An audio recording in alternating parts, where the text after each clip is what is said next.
अस्सलाम वालेकुम स्टूडेंट्स। आज इंटीग्रल इक्वेशंस में हमारा मेथड नंबर 6 है, solution of integral equation by method of separable colonel. Separable colonel को आप डीजनरेट कर्नल भी कह सकते हैं। अब मेथड समझने से पहले आपको यह पता होना चाहिए कि डीजनरेट कर्नल क्या होता है। आप ये देखें, मैं एक कर्नल यहाँ पे लिख रहा हूँ के ऑफ एक्स टी, जनरली लिख रहा हूँ के ऑफ एक्स टी उस वक्त सेपरेबल होगा जब आप इसको लिख सकेंगे sigma I from 1 to N A I of X B I of T. यानी कि आप हर एक टर्म में डेफिनेटली टू फैक्टर्स बन रहे हैं। एक फैक्टर सिर्फ एक्स में है और दूसरा फैक्टर किस में है, दूसरा फैक्टर आपका टी में है। अगर आप कर्नल को इस फॉर्म में लिख सकते हैं तो आपका जो कर्नल होगा वो सेपरेबल कर्नल होगा। एग्जाम्पल के तौर पे क्या है, ई एक्स प्लस टी ये सेपरेबल कर्नल है, एक्स अलग कंपोनेंट अलग हो गया और ई पावर टी सेपरेट हो गया। ई पावर एक्स टी कर्नल जो है ये सेपरेबल कर्नल नहीं है। आप जो मर्जी करें, एक्स का कंपोनेंट टी का कंपोनेंट अलग नहीं कर सकते। Sine x plus T, this is a separable kernel. How this is separable kernel? It can be written as sin x cos t plus cos x sin t। और आप देखें ये क्या चीज है, what is this, this is the a1 of x, this is the b1 of t। Student, this is the a2 of x and this is the b2 of t। so sin x t is not a separable kernel। तो separable colonel आप जान चुके हैं, तो अब हम method की तरफ जाते हैं कि सेपरेबल कर्नल मेथड हमने कैसे लेके चलना है। तो आगे चलते हैं। If Fredholm integral equation of second kind has a separable kernel, then its solution reduces to the problem of solving a system of linear equations। आप स्टूडेंट यहाँ पे ये देखेंगे आपका सेपरेबल कर्नल का मेथड जो है वो कन्वर्ट हो जाएगा solution of the system of equations. Means कि जब आप फ्रेडहोम इंटीग्रल इक्वेशंस को सॉल्व करना शुरू करेंगे और मेथड ऐसा है कि आपको फ्रेडहोम इंटीग्रल इक्वेशंस को ले जाता है सिस्टम ऑफ लीनियर इक्वेशन में और बाद में आप सिस्टम को क्रैमर रूल की मदद से सॉल्व करते हैं। ये आगे चलेंगे, आपको आइडिया होगा कि ये हमने किस तरीके से देखना है कि ये सिस्टम ऑफ लीनियर इक्वेशन कैसे होता है। मैं यहाँ पे फ्रेडहोम इंटीग्रल इक्वेशन लिख रहा हूँ सेकंड काइंड की, और उसका कर्नल सेपरेबल कर्नल है G of S is equal to F of S plus lambda integral from A to B K of S T, and यहाँ पे आपके पास होगा जी ऑफ टी और इंटीग्रेशन है विद रिस्पेक्ट टू टी। अब आपके पास जो के ऑफ एस टी है ये सेपरेबल है। क्या मतलब, आप के ऑफ एस टी को लिख सकते हैं, के ऑफ एस टी लिखा जा सकता है sigma I from 1 to N A I of S B I of T. तो जी ऑफ एस में क्या आ जाएगा, जी ऑफ एस में आ जाएगा G of S is equal to F of S plus lambda integral from A to B sigma I from 1 to N A I of S B I of T, A I of S B I of T लिखा यहाँ पे, और साथ में आपके पास होगा G of T और इंटीग्रेशन होगी विद रिस्पेक्ट टू टी।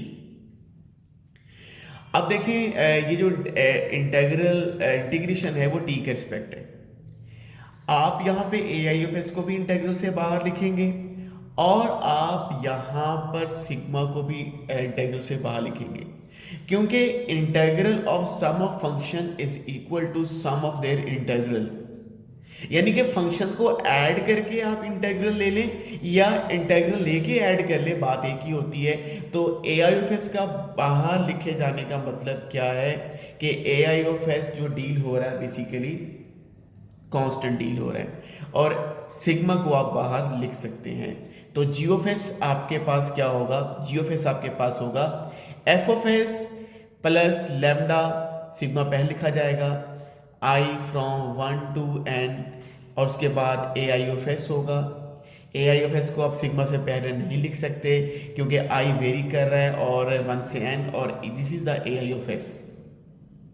और इंटीग्रल आपके पास क्या है, A to B, B I of T, G of T, और आपके पास किसके रिस्पेक्ट आपके पास है, this is the D T. अब हम क्या करते हैं, अब हम ये करते हैं कि इस इंटीग्रल को किसी भी क्योंकि रिजल्ट तो कांस्टेंट ही आएगा क्योंकि आपकी लिमिट फिक्स है, हम ऐसा करते हैं यहाँ पर लेते हैं सी, कोई भी कांस्टेंट सी आई ले लेते हैं, और this is equal to A to B, B I of T, G of T, D T.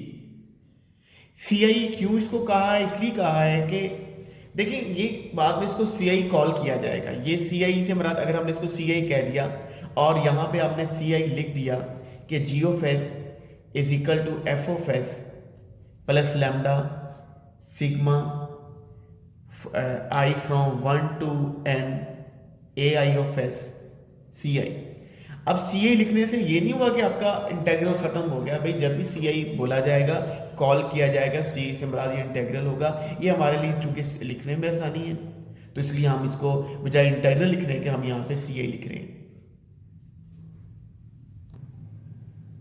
Student यहाँ पे आप ये देखें कि आपके पास अननोन फंक्शन क्या था, आपके पास अननोन फंक्शन था जी ऑफ एस कह लें या जी ऑफ टी कह लें, दिस इज इंटीग्रल इक्वेशन, ये आपके पास अननोन फंक्शन है। चूंकि सेकंड काइंड की है तो इंटीग्रल से बाहर भी एक अननोन फंक्शन है। आप नोट करें कि जो मैंने अभी लास्ट इक्वेशन लिखी है ये इसके सॉल्यूशन को रिप्रेजेंट कर रही है। जब हम न्यूमेरिकल करेंगे तो अपनी इक्वेशन याद रखनी है क्योंकि ये आपके पास इक्वेशन होगी जिसमें आप एफ ऑफ एस प्लॉट करेंगे, लैम्डा प्लॉट करेंगे, ए ऑफ एस प्लॉट करेंगे, सी आई प्लॉट करेंगे, तो आपके पास इस इंटीग्रल इक्वेशन का क्या मिल जाएगा, आपको सॉल्यूशन मिल जाएगा। अब मसला ये है कि यहाँ पे सी आई कैलकुलेट कैसे होता है। आप कहेंगे ये तो बहुत आसान हो गया, सवाल खत्म, थ्योरम खत्म हो गया, ये खत्म नहीं हुआ। सी आई जो कैलकुलेट हो रहा है आप नोट करेंगे, सी आई क्या है, integral A to B, B I of T, G of T. भाई बी आई ऑफ टी तो आपको मिल जाएगा क्योंकि बी आई ऑफ टी क्या चीज होता है, कर्नल का पार्ट होता है। ए एफ एस क्या होता है, ये भी कर्नल का पार्ट होता है। एफ ऑफ एस आपके पास क्या होता है, ये भी गिवन होता है। लैम्डा आपके पास क्या होता है, ये भी गिवन होता है। मगर सी आई कैलकुलेट करने के लिए आपको अगर integral A to B, B I of T चाहिए तो साथ में आपको जी ऑफ टी चाहिए। जी ऑफ टी तो आपका अननोन फंक्शन है, तो इसका मतलब यह है कि आप इस फॉर्मूले से सी आई कैलकुलेट नहीं कर सकेंगे। मगर याद रखिएगा इस प्रॉब्लम में आपने क्या करना है, इस प्रॉब्लम में आपने सी आई को कैलकुलेट करना है, लेकिन सी आई का कैलकुलेट करना इस इंटीग्रल के थ्रू नहीं होगा। वो उसका प्रोसीजर हमें आगे जाके पता चलेगा कि उसका प्रोसीजर क्या है कि हमने सी आई कैलकुलेट कैसे करना है। क्योंकि इसमें जो सी आई कैलकुलेट किया जा रहा है उसमें तो जो इंटीग्रल है उसमें इंटीग्रेंड का एक पार्ट अननोन फंक्शन है। अब एक अननोन को अब एक अननोन की मदद से आप कैसे हल कर सकते हैं, इसका मतलब क्या हुआ, the problem of solving equation. अब किस इक्वेशन को सॉल्व कर रहे थे, आप ये फर्स्ट इक्वेशन को सॉल्व कर रहे थे, this is the first equation. reduces to the problem और फाइंडिंग सी आई, यानी कि इन आप ये कह दें इन इक्वेशन आपके पास क्या हो गया, इसको आप 2 कह दें तो ये आपके पास 2 इक्वेशन है। तो पहली इक्वेशन के अंदर आपने जो इंटीग्रल इक्वेशन को सॉल्व करना है तो वो किस पे रिड्यूस हो गया, वो रिड्यूस हो गया problem of finding C I. अब हमने ये खोज लगानी है कि हमें सी आई कैसे मिलेगा। अब स्टूडेंट हम क्या करेंगे, अब हमने इसमें ये करना है कि अपने जो जी ऑफ एस की जो वैल्यू है आपने आपने इसको प्लॉट कर देना है, अबव इक्वेशन में प्लॉट कर देना है। इसी इक्वेशन में आप इसको 1 था, ये आप इसको कह दें, यहाँ पे आपके पास क्या है 1 डैश है, यहाँ पे आपने जी ऑफ एस की वैल्यू को प्लॉट कर देना है। अब ये साथ में मैं लिख रहा हूँ, तो देखते जाइएगा ये कैसे प्लॉट करेंगे।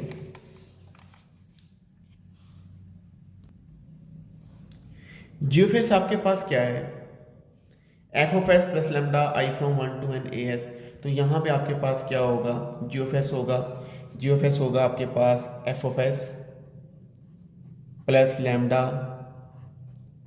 Sigma I from 1 to N A I of S C I is equal to, उसके बाद राइट साइड क्या है एफ ऑफ एस। यहाँ पे पहले मैंने जी ऑफ एस प्लॉट किया है सारा का सारा, क्योंकि सोल्यूशन जो होता है वो इंटीग्रल इक्वेशन को क्या करता है, सेटिस्फाई करता है। क्योंकि अगर 2 सोल्यूशन है तो 2 1 को क्या करेगा, सेटिस्फाई करेगा।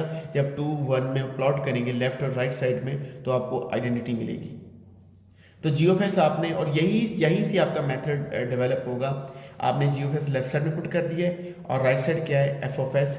तो पहले मैं क्या लिख रहा हूँ, एफ ऑफ एस लिख रहा हूँ, प्लस आपके पास क्या है lambda sigma I from 1 to N, I from 1 to N A I of S, और उसके बाद क्या है integral from A to B. A to B आपके पास इंटेग्रल है, और ये आपके पास है B I of T, this is the B I of T. और उसके बाद आपके पास क्या होगा, जी ऑफ टी। तो जी ऑफ टी आपके पास कैसे, आपको कैसे मिलेगा, जी ऑफ टी ऐसे मिलेगा कि जहाँ जहाँ आपके पास एस आ रहा होगा, आप उस एस में क्या करेंगे, टी को रिप्लेस कर देंगे। और आपके पास, और एक चीज़ और मैं आपको लिखते बताऊंगा कि जी ऑफ टी आपके पास होगा F of T plus lambda, और ये आपके पास होगा आई फ्रॉम 1 टू एन। देखिए स्टूडेंट, एक समीशन आपकी आई फ्रॉम 1 टू एन चल रही है। आप जब दूसरी समीशन लिखेंगे तो उसका जो इंडेक्स है वो आप आई 1 टू एन ना लिखिएगा, बल्कि आई की जगह पे कुछ जे कर दें, आई की जगह पे के कर दें, आई ना रहेंगे, यहाँ पे आई नहीं रहेगा। तो यहाँ पे आपके बी आई और टी तो मैंने यहाँ पे लिख दिया है। तो जी ऑफ टी आपके पास क्या होगा, एफ ऑफ टी, ब्रैकेट यहाँ पे यूज़ करते हैं, this is the F of T को टर्म्स आपके पास 2 टर्म्स हैं, एफ ऑफ टी आ गया। उसके बाद आपके पास होगा लेमडा प्लस लेमडा, सिग्मा को आप चेंज करें, ये आप यहाँ पे लगा लें के फ्रॉम 1 टू एन कर दें, और ये आपके पास होगा ए के ऑफ टी, और ये आपके पास होगा सी के, क्योंकि आई की जगह आप के प्लेस कर दें। और ये टर्म्स आपका ये स्क्वायर ब्रैकेट में मैंने क्या लिखा है, मैंने यहाँ पे जी ऑफ टी रिप्लेस किया है। एक तो मैंने जी ऑफ एस में एस की जगह पे टी रिप्लेस किया है, और दूसरा मैंने समेशन जो है वो आई की जगह पे के रखा है, क्योंकि समेशन आई पहले से था। इसके बाद आपकी जो इंटीग्रेशन होगी वो किसके रिस्पेक्ट होगी, वो होगी टी के रिस्पेक्ट होगी। अब स्टूडेंट यहाँ से हमारे पास सिंप्लीफिकेशन है। तो सिंप्लीफिकेशन में सबसे पहले तो ये होगा कि आपके पास एफ ऑफ एस और ये एफ ऑफ एस जो होगा कैंसिल हो जाएगा। मैं रीराइट कर रहा हूँ, lambda sigma I from 1 to N A I of S C I plus lambda, इसमें इंटेग्रल को सेपरेट करूंगा। आई फ्रॉम आपके पास एक आपके पास इंटेग्रल होगा, समेशन तो आपको पता है कि आपके पास जो समेशन होगी वो तो एक लिखी जाएगी, आपके पास होगी समेशन होगी आपके पास I from 1 to N A I F S. एक तो मैंने सबसे पहले समेशन लिख दी। सबसे पहले ऐसा करता हूँ कि मैं इंटेग्रल को पहले मैं 2 हिस्सों में डिवाइड कर देता हूँ। ये आपके पास होगा बी आई ऑफ टी और F of T, this is the B I of T into F of T. ये आपका पहला इंटेग्रल है A to P D T. उसके बाद आपके पास लेमडा आएगा, इंटेग्रल आपके पास होगा ए टू बी, समेशन को अगले स्टेप में मैं इंटीग्रल से पहले लिख दूंगा, के from 1 to n A K of T C के, और क्या साथ में क्या आएगा आपके पास, बी आई ऑफ टी आएगा। तो आपके पास समेशंस के साथ आपके पास आ जाएगा बी आई ऑफ टी और ए के ऑफ टी, सी के, उसके बाद इंटीग्रल इंटीग्रेशन जो होगी वो टी के रिस्पेक्ट होगी। तो मैंने यहाँ पे क्या किया है, यहाँ पे मैंने इंटीग्रल को सेपरेट कर दिया है। हम इसके बाद स्टूडेंट ऐसा करते हैं, थोड़ी सी इसमें सिंप्लीफिकेशंस करते हैं। सिंप्लीफिकेशन ऐसे है कि ये भी sigma I from 1 to n A I of S है, ये भी lambda sigma 1 A I of S है। तमाम टर्म्स को एक साइड पे शिफ्ट कर देते हैं और उसमें से ऐसा करते हैं कि sigma lambda sigma I from 1 to n A I of S हम क्या करते हैं, कॉमन ले लेते हैं। जो कॉमन लेंगे यहां से हमारे पास क्या रह जाएगा, सी आई, ये भी हम कॉमन ले चुके हैं।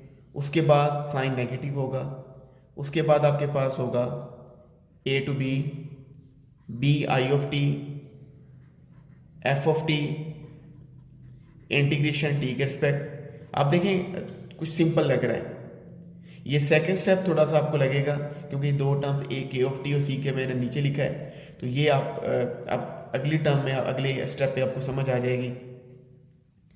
और उसके बाद स्टूडेंट हम क्या करते हैं, हम ऐसा करते हैं कि एक तो लेमडा को डेफिनेटली इंटीग्रल से पहले लिखते हैं और सिग्मा को भी हम इंटीग्रल से पहले लिखते हैं, के फ्रॉम 1 to n, और सी के हमारे पास क्या होगा, सी के हमारे पास इंटीग्रल से पहले होगा और इंटीग्रल में क्या रहेगा, ए टू बी। जैसे सी आई कॉन्स्टेंट था वैसे सी के आपके पास कॉन्स्टेंट है, क्योंकि सी के और सी आई में क्या फ़र्क है, सी आई वो आपका जो हमने स्टार्ट में किया था उसमें सिर्फ हमने आई को के में रिप्लेस किया है, और इंटीग्रल आपके पास क्या होगा, इंटीग्रल में आपके पास एक आएगा बी आई ऑफ टी और ए के ऑफ टी, और इंटीग्रेशन आपके पास होगी टी के रिस्पेक्ट। स्टूडेंट जब आप सेपरेबल कर्नल आप करते हैं तो एक चीज़ आपको अज्यूम करनी पड़ती है, वो ये चीज़ अज्यूम ये करनी पड़ती है, ये आपके पास जो है K of S T kernel तो सेपरेबल कर्नल है, मगर these are linearly independent series of function, यानी कि जो A I A one A two A three A S ये सारे के सारे लीनियरली इंडिपेंडेंट हैं। या आपको आप लिख सकते हैं यहाँ पर A I of S and B I of T are linearly independent, क्योंकि ये आपको पता होना चाहिए, क्योंकि जब तक आप ये कंडीशन नहीं लगाएंगे तब तक आप आगे नहीं चल सकेंगे। अब आपने क्या किया है, अब आपने ये किया है कि आपकी lambda sigma from I from 1 to n I of S आपने क्या किया है, आपने कॉमन ले लिया और आपके राइट साइड पे क्या है, 0 है। अब ए आई ऑफ एस जो है ये लीनियरली इंडिपेंडेंट हैं। अब अगर मैं आपको ये कहूँ कि आपके पास A1 A2 लीनियरली इंडिपेंडेंट हैं, इसका क्या मतलब होगा, इसका मतलब ये होगा कि अगर हम इसके लीनियर कॉम्बिनेशन में लिखें C1 A1 plus C2 A2 is equal to आपके पास क्या होगा, 0। तो इसका मतलब ये होगा कि इस सारे जो कांस्टेंट हैं, जो A1 आपके A2 के साथ आ रहे हैं, आपके पास C1 भी 0 है और आपके पास क्या आ रहा है, C2 भी 0 आ रहा है। अब यहां पे आप ये देखिएगा कि A1 A2 A3 लीनियर आपके पास लीनियरली इंडिपेंडेंट है और ये सारे सारे के सारे कांस्टेंट हैं, ये कांस्टेंट वैल्यू है। ए बी इंटीग्रल के बाद ये कांस्टेंट बन जाता है, ए बी इंटीग्रल के बाद ये सारा कांस्टेंट बन जाता है, ये सारी कांस्टेंट वैल्यू है। और अगर आपके पास ये लीनियरली इंडिपेंडेंट है, इसका मतलब ये होगा कि ये आपका जो कांस्टेंट है ये किसके इक्वल है, ये ज़ीरो के इक्वल है। यहाँ से आपके पास होगा C I minus integral A to B I of T F of T D T plus lambda K from 1 to n C K integral from A to B I of T A K of T D T is equal to 0। अब आपके पास ये constant है, ये सारा का सारा 0 के equal है। जैसे आपने स्टार्ट के अंदर सी आई लिया था अपनी आसानी के लिए, सी आपने क्या लिया था, integral from A to B I of T G of T. इसी तरह से आप क्या करेंगे, इन इंटीग्रल को भी किसी ना किसी इंटीग्रल का नाम देते जाएंगे। बस एक चीज आप बड़ी इंटरेस्टिंग देखेंगे, तीनों इंटीग्रल में बी आई ऑफ टी है। इस इंटीग्रल में बी आई ऑफ टी है, पिछले इंटीग्रल में बी आई ऑफ टी था, और ये थर्ड इंटीग्रल इसमें बी आई ऑफ टी है। तो अकॉर्डिंगली हम ऐसा करते हैं कि जो ये दूसरा जो इंटीग्रल है इसको नाम दे देते हैं हम एफ आई का, लेट कर देते हैं ये एफ आई है। एफ आई क्या है, integral from A to B I of T F of T. देखिए नाम देने से ख़त्म नहीं हो जाएंगे, ये हम सिर्फ इसको कॉल किया करेंगे, हम याद रखेंगे एफ आई हमेशा हमारे पास ये है, B I of T F of T. और इसका इसमें चूंकि अब आई भी आ रहा है, के भी आ रहा है, तो इसका हम नाम रखेंगे ए आई के। ए के आपके पास क्या होगा, A to B I of T A K of T D T. इसको मैं ए के आई भी कह सकता था, वजह मैंने इसको ए आई के का नाम दिया है, ये वजह भी मैं आपको बताऊंगा क्यों इसको ए आई के का नाम दिया है। खैर मैंने सेकंड इंटीग्रल को मैंने एफ आई का नाम दे दिया और थर्ड इंटीग्रल को मैंने ए आई के का नाम दे दिया। और आपके पास सी आई क्या हो जाएगा, आपके पास सी आई हो जाएगा is equal to F I plus lambda K from 1 to n A I K C के। और यहाँ पे आई क्या वेरी कह रहा है, आई यहाँ पे 1 2 3 अप टू सॉन, यहाँ पे आई की जो वेरिएशन है फ्रॉम 1 से लेके क्या है n है। अब स्टूडेंट्स जो हमने सी आई के लिया था, यहाँ पे सी आई की जो वैल्यू थी वो थी C I minus F I plus lambda K from 1 to n last equation A I K C के, ये ए आई के इसके साथ आएगा, ये के ऐसे नहीं होगा, तो ए आई के इंटू सी के। अब आप क्या करोगे, आप सबसे पहले लो आई इक्वल टू 1। हम इसको एक्सप्लोर कर रहे हैं क्या चीज़ है।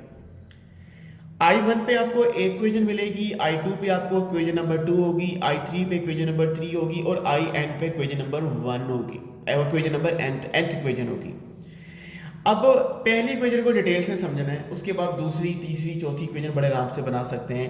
पहली इक्वेशन के लिए पहले I की जगह 1 रखते हैं। I की जगह 1 होगा तो ये बनेगा C1 minus F1 plus lambda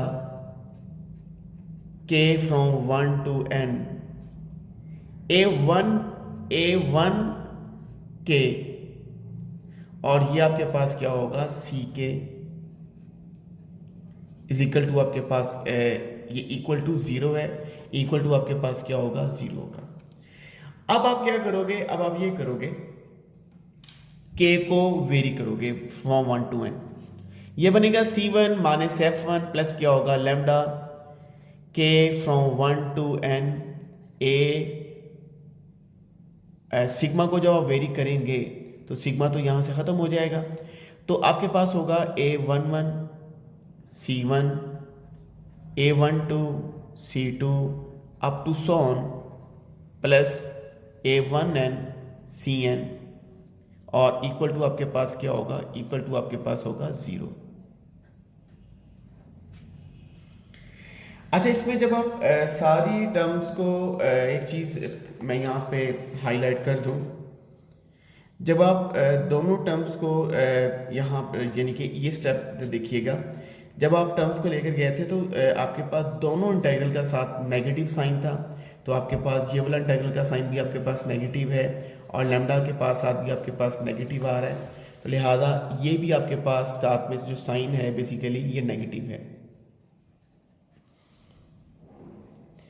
अब आप इसमें ये करेंगे C1 को पहले एक साथ लिख लें, इकट्ठा कर लें। C1 वाली दो टर्म्स है, C1 क्या होगा, C1 होगा 1 माइनस लैम्डा A11 C1, फिर होगा माइनस लैम्डा A12 C2, फिर होगा माइनस लैम्डा A13 C3 और उसके बाद आपके पास होगा minus on minus lambda A1n Cn और आप ऐसा करें F1 को राइट साइड पे लिख दें और वो आपके पास क्या होगा, which is equal to F1। तो राइट साइड पे आपके पास क्या आ गया है, राइट साइड पे आपके पास F1 हो गया, आपने एक इक्वेशन बना ली है। अब दूसरी आपके पास इक्वेशन कैसे बनेगी, दूसरी इक्वेशन आपके पास बनेगी I आपके पास क्या लें 2, I जब 2 लेंगे तो क्या होगा C2 minus F2 minus lambda K फ्रॉम 1 to n A2K CK is equal to 0।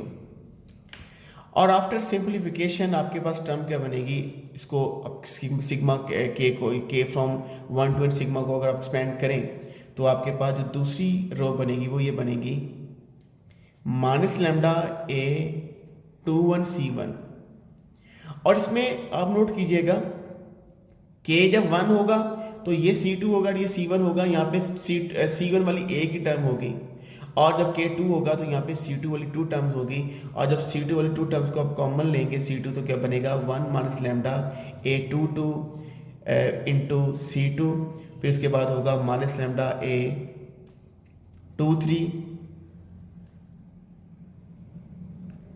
C3 minus on minus lambda A2n Cn is equal to आपके पास क्या होगा F2। तीसरी इक्वेशन आपके पास क्या होगी, तीसरी आपके पास होगी,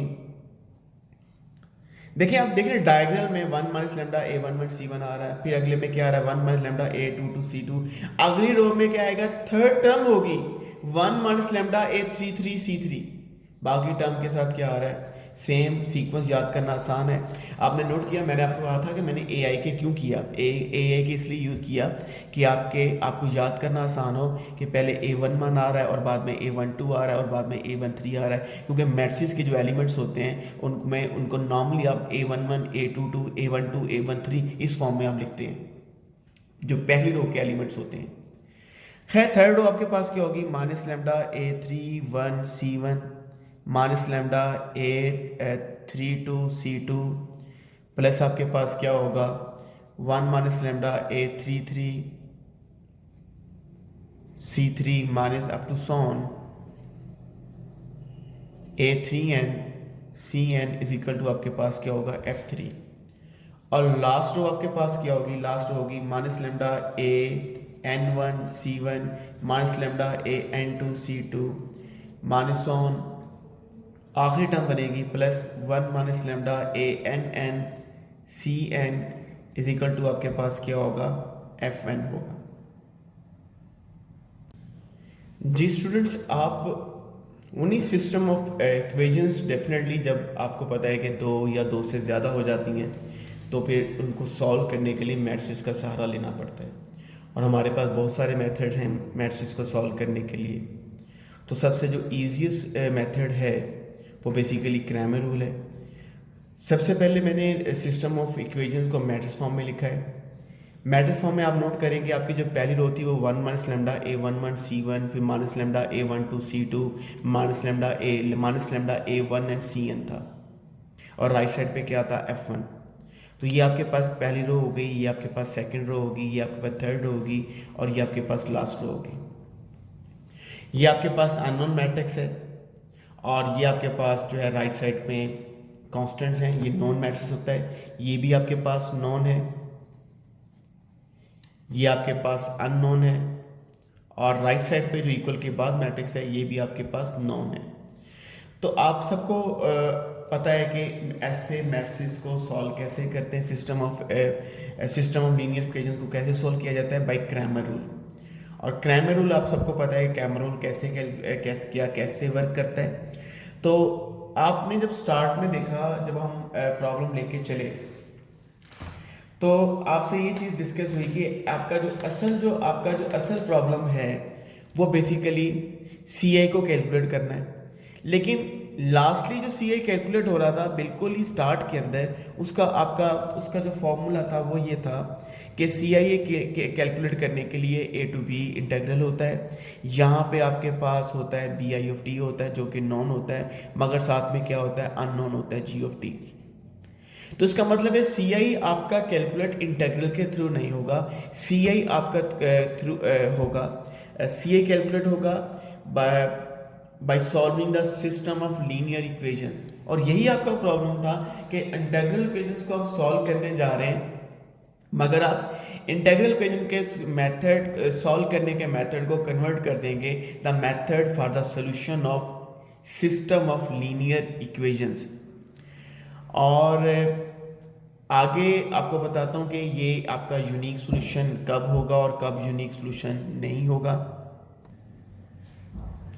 स्टूडेंट, जो आपका मैट्रिक्स है विच is a polynomial in lambda of degree at the most time, यानी कि अगर आप इसको हम नाम दे रहे हैं डी लैम्डा का। ये जो मैट्रिक्स आपके पास है 1 माइनस लैम्डा A11 से स्टार्ट हो रहा है और last element 1 minus lambda ANN है। अगर आप इसका डिटर्मिनेंट लेंगे तो आपको मिलेगी पॉलिनोमियल। डी ऑफ लैम्डा इस मैट्रिक्स का डिटर्मिनेंट है और लैम्डा की ज़्यादा से ज़्यादा जो पावर होगी वो n होगी, n से ज़्यादा पावर नहीं होगी। तो which is a polynomial in lambda of degree n, जो डी ऑफ लैम्डा होगा, if lambda 1 lambda 2 lambda n are the roots of D lambda is equal to 0। अगर आप डिटर्मिनेंट आपके पास अगर पॉलिनोमियल जिसको हम कह रहे हैं कि इसकी डिग्री हमारी ज़्यादा से ज़्यादा हमारे पास n है, तो हमारे पास लैम्डा 1 लैम्डा 2 हमारे पास अगर उसके रूट्स होते हैं तो लैम्डा 1 लैम्डा 2 क्या कहलाएंगे, these are the eigen values of the homogeneous integral equation. तो लैम्डा 1 लैम्डा 2 यानी कि पॉलिनोमियल के जो रूट्स होंगे वो बेसिकली क्या कहलाएंगे, वो आइगन वैल्यूज कहलाएंगे। और system has a unique solution if D lambda is not equal to 0। अगर मैट्रिक्स का determinant D of lambda not equal to 0 है तो आपके पास यूनिक सोल्यूशन होगा, और अगर D of lambda equal to 0 है देन आपके पास सिस्टम जो होगा वो इनकंसिस्टेंट भी हो सकता है। इनकंसिस्टेंट का मतलब ये है कि आपका सोल्यूशन एग्जिस्ट नहीं भी कर सकता और आपके पास इनफाइनाइट मैनी सोल्यूशन भी हो सकते हैं। डिपेंड करता है कि आपका सिस्टम होमोजीनियस है या आपके पास नॉन होमोजीनियस है। ये आपको न्यूमेरिकल्स में आपको समझ आएगी कि आपका सोल्यूशन कब यूनिक आ रहा है और कब आपके पास इनफाइनाइट आ रहा है और कब सोल्यूशन एग्जिस्ट नहीं कर रहा। Thank you very much students.